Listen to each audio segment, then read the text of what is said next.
Existe essa mística de que Linux é um sistema operacional para hackers, que é um sistema operacional para programadores, mas se você parar bem para pensar, a própria existência do canal Linux e do Linux Labs meio que vai na contramão desse pensamento. Então, no episódio de hoje, nós vamos conversar sobre como você, que é um criativo e que também ama open source, pode fazer a sua arte brilhar com esse monte de ferramentas que estão disponíveis internet afora.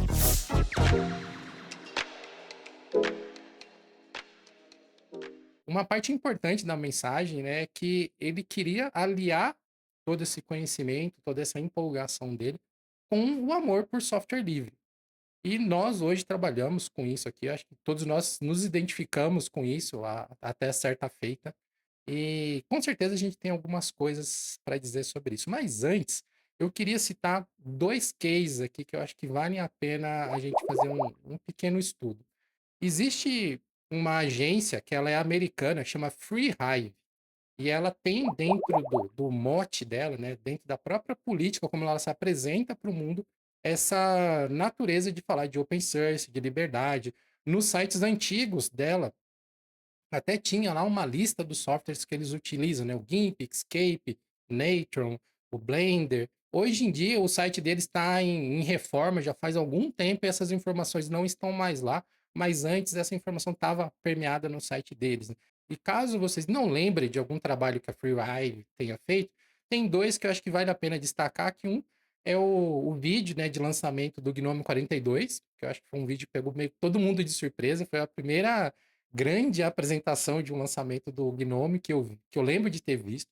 E um outro também foi um trabalho também em vídeo para a comemoração dos 20 anos do Ubuntu Desktop. Então, esses dois trabalhos vão estar linkados aqui para que vocês possam ver, caso vocês não conheçam, mas toda essa introdução a respeito da FreeRive, ou seja, de ter uma agência que traz a paixão por software livre junto com a estratégia de negócios dela, foi para dar um exemplo de que sim, é possível você levar as duas coisas juntos. Mas aí agora a gente vai complementar com um pouco da nossa realidade nacional aqui, realidade brasileira, as coisas que a gente passou ao longo dos anos, ao longo das nossas carreiras. Voltando no tempo, assim, eu dava aula de design e dava aula de design com Illustrator, com Photoshop e tudo mais, que é aquela coisa que se espera. Ahm, Em algum momento nesse processo eu me interessei por Linux, instalei no meu computador e lá não rodava esses softwares direito, né? Então eu comecei a ver, beleza, queria continuar fazendo as artes que eu estava fazendo aqui, então que programas eu tenho para usar?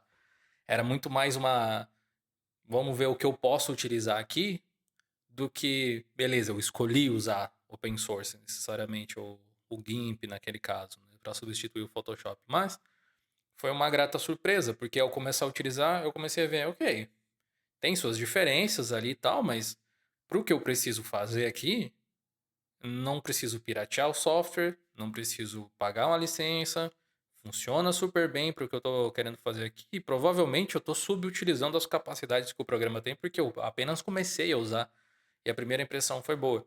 Mas demorou um tempo para essa coisa acontecer, para eu me adaptar. Então, eu diria que dar aula de design é uma das formas de você aplicar software livre. Depois eu até montei cursos de youtuber e coisas desse tipo que a gente fez na escola de treinamento, onde eu utilizava majoritariamente o Ubuntu nos computadores dos alunos, Kdenlive para edição, Audacity para áudio. Audacity estou usando agora mesmo, inclusive, para gravar aqui o áudio desse podcast. GIMP para as thumbnails, Inkscape para, de repente, fazer o logo da galera, alguma coisa assim, sabe? Então, foi muito legal essa época, assim. Então, durante muito tempo em agência, eu simplesmente tive que usar a ferramenta que eu podia usar. Então, eu trabalhei com Mac durante muitos anos, Windows, enfim, tive todo esse arcabouço. E TI meio que me libertou. Quando eu finalmente voltei para essa área mais de comunicação, eu já estava muito mais maduro, já era bem mais velho, já tinha testado muito mais coisas diferentes e começou a fazer sentido para mim de novo, falar, ok, eu pagava não apenas a Adobe, eu pagava um monte de ferramentas que eu usava para montar o meu pacote de serviços que eu entregava para os clientes da minha agência.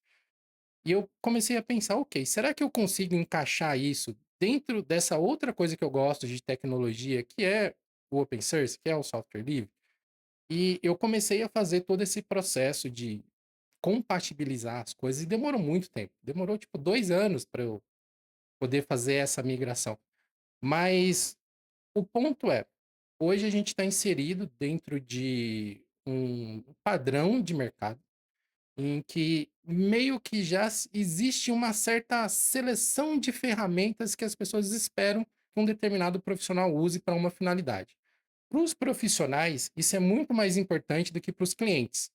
Tipo, uma empresa que te contrata para fazer a rede social dela, ela não vai querer saber se você está usando GIMP, se você está usando Inkscape, se você usa o Photoshop, não importa.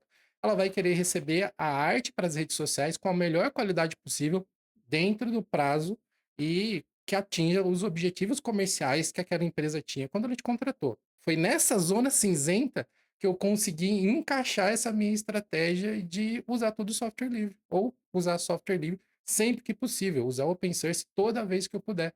Porque para o meu cliente não importa. Para mim é importante, como profissional, e eu gostava muito dessa matéria de ética no meu curso na faculdade, porque a gente podia ter várias conversas com os professores sobre exatamente isso, como que você se posiciona em relação ao mercado de trabalho.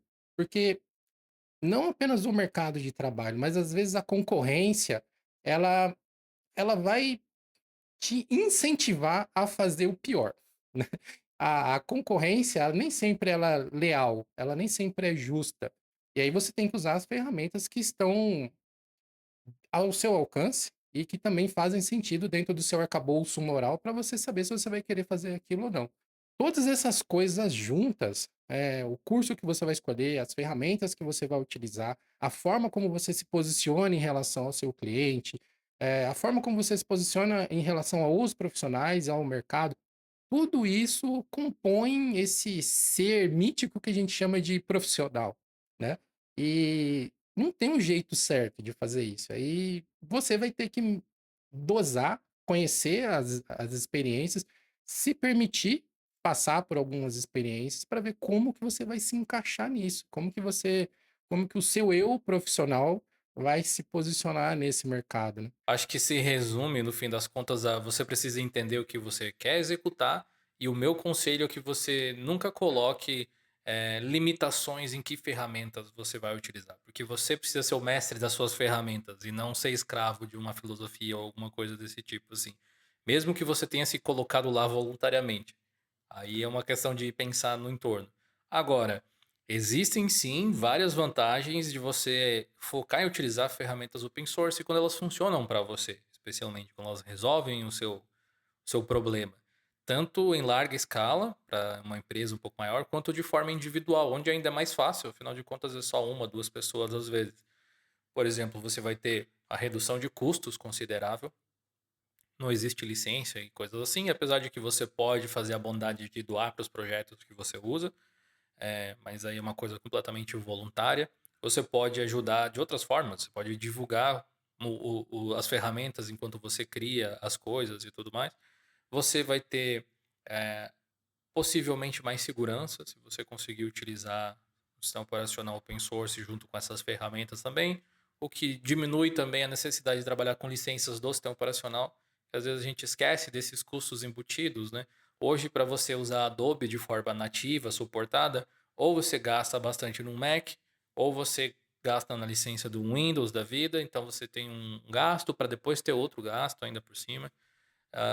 E quando você está começando é sempre difícil equilibrar as contas às vezes, né. Então esse aí é diria que é um fator também. E por algum motivo, algumas ferramentas open source, talvez justamente por serem open source, um dos fatores importantes, estão ganhando bastante mercado e relevância, se tornando meio que alguns padrões. Por exemplo, não que eles sejam os únicos, mas o Krita é muito bem visto na questão de desenho digital, de ilustração digital e coisas desse tipo. E você vê mais pessoas criando conteúdo sobre como utilizar ele para criar as suas artes, e você vê muitas artes sendo criadas utilizando ele. O Blender é um ótimo exemplo também, participando aí da indústria de forma ativa.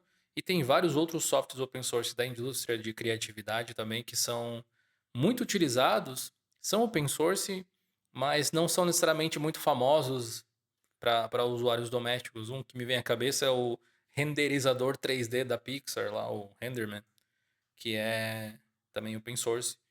E tem um monte de coisas de conectores entre softwares para eles trabalharem em conjunto, assim, também, que são. Então, existem algumas coisas assim que você pode aproveitar. Eu não sei o que mais vocês, que de repente vem à mente de vocês como vantagem na hora de se utilizar esses softwares, além de financeira, né, de licenciamento e tal. Uma grande vantagem é justamente pelo fato de ser grátis, né? E tem mais pessoas utilizando. Você também acha muito mais fácil conteúdo para você aprender aquela ferramenta. Então acho que não só democratiza o acesso à ferramenta, mas acesso ao conteúdo daquela ferramenta. Então é muito mais fácil, sabe, de você aprender esse tipo de ferramenta do que uma ferramenta que é, tipo, caríssima, sabe, para você utilizar. É, mas assim, nesse caso eu vou até discordar, porque você vai ter muito tutorial de Photoshop, por exemplo. Ah, Se você tem uma mente empreendedora, agora que você falou isso, eu até pensei, uma possibilidade é justamente essa. Pela falta de quantidade, você pode criar e se tornar essa referência às vezes. Acho que um ponto que eu destacaria que é interessante dentro de você utilizar essas ferramentas de código aberto, open source, é a intercompatibilidade de formatos. Isso é uma coisa bastante importante que normalmente as pessoas não levam muito em consideração. Mas se você pega o Inkscape, por exemplo, você pode exportar em SVG, em EPS, em PDF, PDF editável, PDF não editável, PDF para impressão. Recentemente eles lançaram lá algumas otimizações para você poder exportar como CMYK de maneira mais fácil também, o que torna o processo de saída profissional em gráficas muito mais prático. Então, essa maleabilidade de você poder, a partir de uma ferramenta, não estar preso dentro de um formato de um vendedor, até existe um termo para isso, né? Chama vendor lock-in, que é o vendedor, né? A solução te trancar dentro do formato dela, que acontece muito, por exemplo, dentro da área de 3D, né? As ferramentas da Autodesk criaram ali todo um ecossistema que enjaulou praticamente um segmento de mercado. O próprio Microsoft Office antigamente era assim também, né?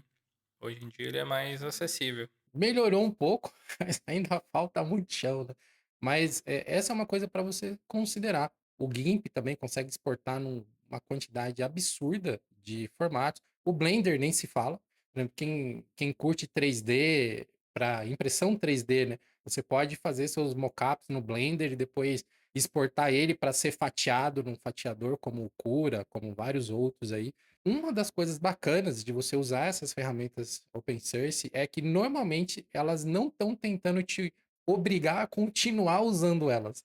Então você vai poder, mesmo depois, caso você decida usar outra ferramenta, você vai sempre poder entrar lá no seu Inkscape, exportar as suas artes digitais num formato EPS ou num formato PDF e abrir onde você quiser para você poder continuar usando aquela arte sem ter que fazer tudo do zero de novo. Então, essa parte de você ter controle sobre o que você criou e não ficar preso dentro de uma ferramenta específica, para mim, especificamente, foi uma das coisas mais atrativas a eu mover a minha agência para ferramentas open source. Eu queria Sabe que eu mesmo tenho ter um essa caso liberdade, sabe? interessante? Esse conteúdo que você acabou de assistir é um corte de um episódio do Geocast. Você pode assistir o episódio inteirinho e conferir o restante da conversa clicando nesse card aqui ao lado.